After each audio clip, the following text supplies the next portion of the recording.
கடந்த சனிக்கிழமை தலைநகரில் பிரதமர் அன்வாருக்கு எதிராக நடத்தப்பட்ட பேரணியில் பிரதமர் அன்வாரின் உருவ பொம்மையை சாட்டையால் அடித்த கும்பலின் காணொளி சமூக வலைதளங்களில் பரவியது தொடர்பாக விசாரணை மேற்கொள்ளப்பட்டு வருவதாக கோலம்பூர் காவல்துறை தலைவர் டாக்டர் முகமது யூசுப் ஜான் முகமது தெரிவித்தார்.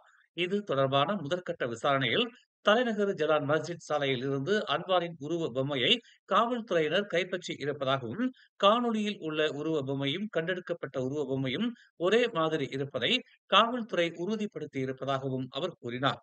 சம்பந்தப்பட்ட காணொளியின் அடிப்படையில் இச்சம்பவத்தில் ஈடுபட்டதாக நம்பப்படும் நபர்களை காவல்துறை அடையாளம் கண்டிருப்பதால் அவர்களுக்கு எதிராக நடவடிக்கை மேற்கொள்ளப்படும் என்று டாக்டர் முகமது யூசப் ஜான் முகமது உறுதி அளித்தார்.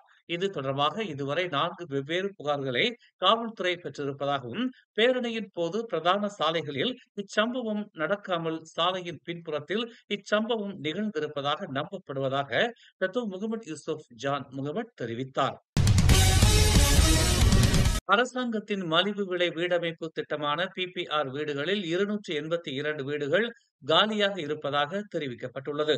ஆகஸ்ட் 10ஆம் தேதி வரையில் விண்ணப்பம் செய்யலாம் என்றும், ரெம்பா பகுதியில் உள்ள பிபிஆர் வீடுகளில் சுமார் 282 வீடுகள் காலியாக இருப்பதாகவும் நெகிரி செம்பிலான் ஆட்சிக்குழு உறுப்பினர் அருண்குமார் ஜம்புநாதன் தெரிவித்தார். செம்போங் பகுதியில் 452 வீடுகள் கட்டுமானத்தில் இருப்பதாகவும், இதுவரை 166 விண்ணப்பங்கள் மட்டுமே பெறப்பட்டிருப்பதாகவும் அருண்குமார் ஜம்புநாதன் விளக்கம் அளித்தார்.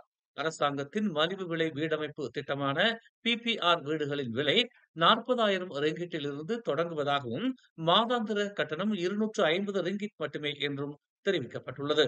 முதல் முறை வீடு வாங்குபவர்களுக்கு முன்னுரிமை அளிக்கப்படும் என்றும் spRn.kpkt.gov.my வலைதளத்தின் வாயிலாக விண்ணப்பங்களை மேற்கொள்ளும்படியும் அருண்குமார் ஜம்புநாதன் தெரிவித்தார். மாட்சிமை தங்கிய மாமன்னர் சுல்தான் இப்ராஹிம் முன்னிலையில் புதிய தலைமை நீதிபதியாக டாக்டர் வான் அமாட் ஃபாரிட் வான்சலே பதவி உறுதிமொழி எடுத்துக் கொண்டார். இன்று காலை மாமன்னர் மாளிகையில் நடைபெற்ற புதிய தலைமை நீதிபதிகளுக்கான பதவியேற்பு விழாவில் பிரதமர் டதஸ்ரீ அன்வார் இப்ராஹிம், துணை பிரதமர்களான Datuk Seri Ahmad Zahid Hamidi, Datuk Seri Fadillah Yusof மற்றும் சட்ட நிர்வாக சீர்திருத்த அமைச்சர் டதஸ்ரீ அசாலினா உஸ்மான் ஜைத் ஆகியோர் கலந்து கொண்டனர். 17வது புதிய தலைமை நீதிபதியாக டாக்டர் வான் அமாட் ஃபாரிட் வான்சலே பதவி உறுதிமொழி எடுத்த பின்னர் மேல்முறையீட்டு நீதிமன்ற தலைவராக டாக்டர் அபுபக்கர் ஜாய்ஸ், சபா சராவா நீதிமன்ற தலைவராக டாக்டர் அசீசா நவாவி ஆகியோரும் பதவி உறுதிமொழியை ஏற்றுக்கொண்டனர்.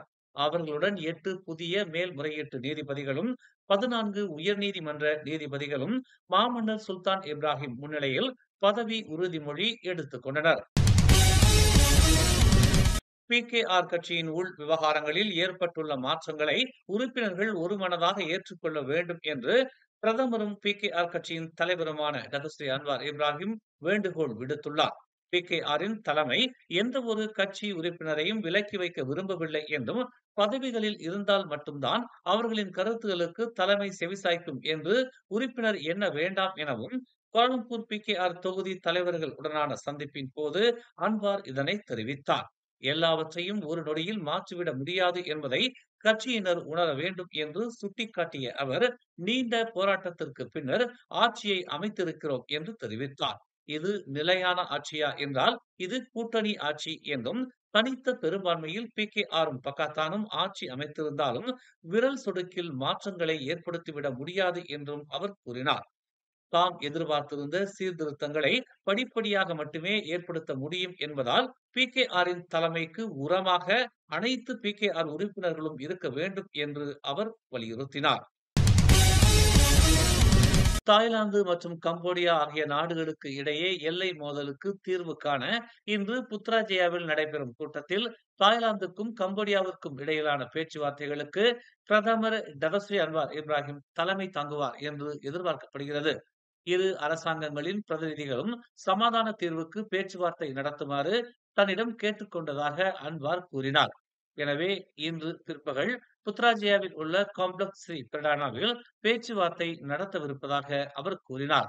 இரு அண்டை நாடுகளுக்கும் இடையே 30க்கும் மேற்பட்ட உயிர்களை பலிகொண்ட மற்றும் ஆயிரக்கணக்கானவர்களை இடம்பெயர வைத்த எல்லை மோதல்களுக்கு தீர்வு காணுமாறு அமெரிக்க ஜனாதிபதி டொனால்டு ட்ரம்ப் இரு தலைவர்களையும் வலியுறுத்தியதை அடுத்து இந்த சந்திப்பு நடைபெறவிருப்பதாக அன்வார் கூறினார்.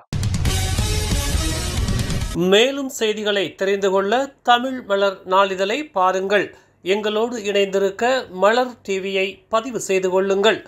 உறவுகள் மகிழ்ந்திட விருப்பம் மற்றும் பகிர்வு சேவையை சொடுக்கிடுங்கள்.